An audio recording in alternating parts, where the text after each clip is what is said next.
So next week I'll start with my berries collection. So I did not tell you that for me to get this berries collection, the Saturday mailman, I don't know what the heck his problem is. They never want to deliver the mail, and I was home waiting. I'm usually resting on Saturdays unless I'm going on a date with my husband, and I was just like waiting for my package. I said, waiting for that code to go get it from the parcel locker. And he said that I wasn't home and brought it back to the post office. And with my hips, if you remember last week how bad I told you I was in so much pain, with my hips degenerating with arthritis, I went there and there was a long line. I ain't standing on no line, man. I was so mad. Man, I said, I'm here to pick up a package. You have to stand on the line. I'm like, ugh, I want to see the postmaster. So they're like, well, we have a supervisor. I said, well, fine. I was so pissed. I told her there's no reason why I should have to stand on that line when I was home, when I have a mailbox, and the office is open. So if somebody needed to sign for it, they could have left it at the office. And we have parcel lockers here. It's just another way for these people to make more money.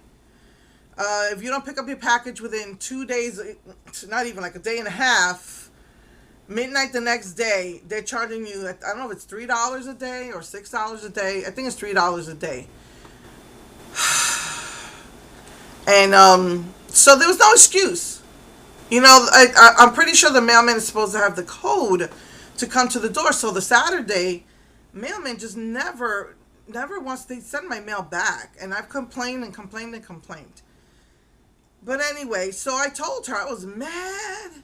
And, everybody was like staring at me on that long line. I told her I shouldn't have to stand on that line. There's no excuse for this package not to have been delivered to me. And so, I'll have to talk to him and find out what happened.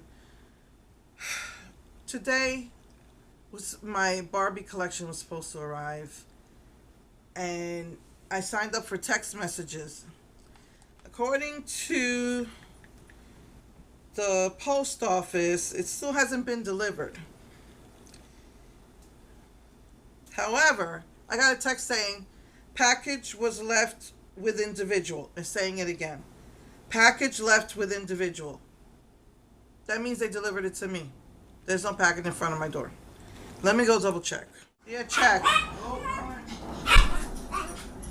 No package. So I'm going to have to call the office to see if they left it at the office. That was an expensive collection.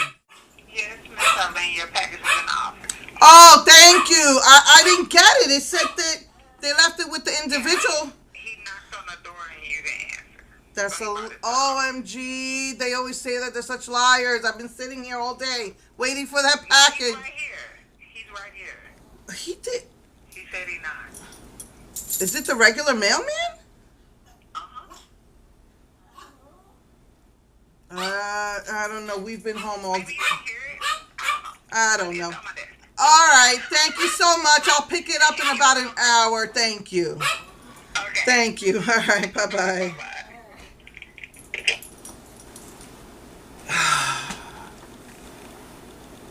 Anyway. You heard that conversation. All righty. So, also wanted to tell you that I was in the hospital.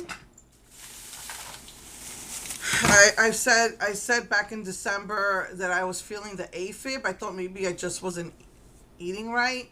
They've been giving me medication for cholesterol, and I've been having reactions to them. My liver hurts so bad at night when I take these medications.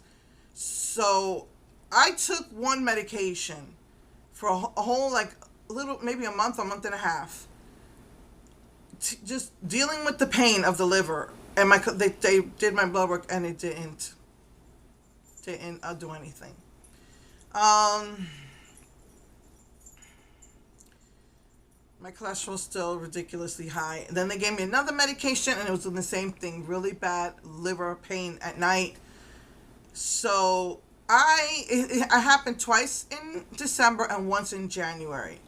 And I thought about going to the emergency room, and I just should have told my husband to take me or my son to take me. But after I took these medications for a month and a half, I didn't have it. And then when I stopped the medication, it started again. So I don't know what correlation that has, because I don't think one has anything to do with the other. But I had it again, and my husband just said, let's go to the emergency room. It was about, I think it was about 8 o'clock at night. And they took me straight to the back.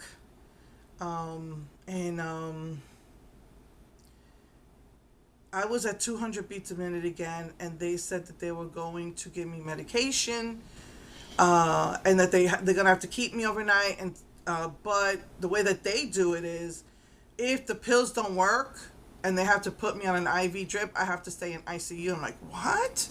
Anyway, after about maybe an hour, they came with the medications, and my heart rate went down to 100. And they're like, oh, I'm going to give you the meds, but your heart rate went down on its own. So you're probably not going to have to stay overnight. She also told me that since I'm in a room with a closed door, I can take off my mask. And I have to tell you, that really, really helped. Now, my oxygen level was okay, but when I took off that mask, I could breathe so much better, even though I usually like to have the shields, but this time I had like I said, the frame. I don't know, taking it off was just, obviously, you're breathing better, and I really think that had something to do with it. But they kept me for another hour. They said if your heart rate stays that way, then you can go home tonight, but you really need to see your cardiologist. And I said, yeah, I'll call him. I thought I had an appointment next month, but I don't. I think it's for 6 months. So anyway, I called him anyway. I said, look, do you want to see me? Can we make an appointment for April? And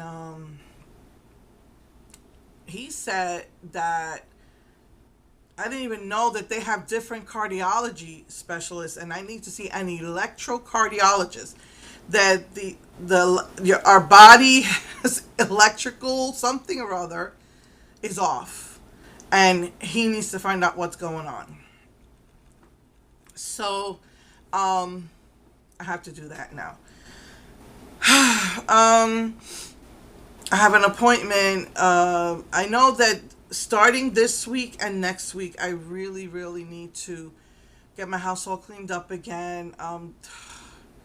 Telling you, this place just does things unnecessarily, and then they take it out of their workers, but with like they'll give them a bonus for as much money as they can save.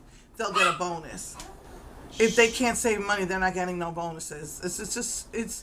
So it's not about customer service, not about that your clients needed to have something fixed. Leaks and broken appliances. No, it's not the great customer service.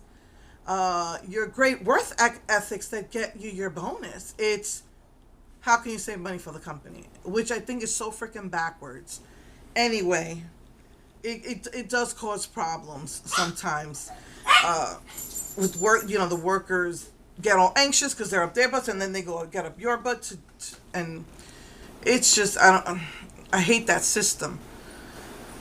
So if that's an issue, why are you going to everybody's house and installing numerical keypads instead of using your key? I foresee so many problems with that.